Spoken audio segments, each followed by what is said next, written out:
Now, it even goes beyond that, in that it's not even that demographic, or I should say that those companies want the attention of your target demographic. It's whether or not they've selected criteria that the algorithm thinks that your target demographic wants to see. So your level of competition is first higher than you might have thought because you're competing with anyone who wants the attention of your target demographic.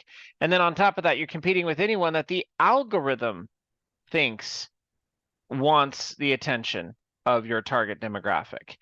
And so you actually have a more complicated equation. First off, you need to present a great product. Second, you need to get the algorithm to agree that your product is great. And in essence, you're hitting the right demographic. And then third, your target demographic needs to, of course, want the product. And so those are three key criteria. But at the base of that, the foundation of that, you have to make sure that you can mathematically afford to enter the market. Now, it's, June of 2024, and at this point, the cost of entering the market is such that if I want to acquire a brand new cold customer, I've never met this company, this customer before, they don't know me, it's not word of mouth, then the cost to acquire that customer is going to be anywhere from $55 to $85. That's the broad range. 80% of companies are going to fall into that range. You're going to have a few outliers on the upper end, a few outliers on the lower end, but for the most part, if I'm going to close customers that have never heard or seen from me before, I'm going to typically be in a $55 to $85 range if I'm doing my job properly. So when I look at this and I'm at that $55 to $85 range, there are two key metrics that are absolutely critical to my success. Key metric number one, I need to have an average order value greater than $150.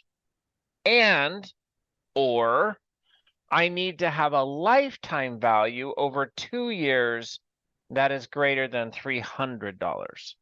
And if I can accomplish those two things, so if I have both of those and I produce a great product and I've got, in essence, the right marketing strategy, then my likelihood of growing by greater than $10 million is such that it would most likely be around 95 to 98%. That's how strong those metrics are. If I can have that $300 lifetime value or that $150 average order value, then I should say, and if I can have both of those, my likelihood of 10, 20, $30 million growth is really going to be greater than that 95 or 98% threshold. Now, if I only have one of them, so I have my average order value over 150, or over 2 years, I'm going to make, more than $300 against my target demographic, then my likelihood of growth is typically going to be, as in for a few $1,000,000, my likelihood of growth is going to be, probably in the 80 to 85% range. But my likelihood for $10 million plus, more like 45 to 55%. It's really fascinating. You absolutely need to try and get up to those two key metrics.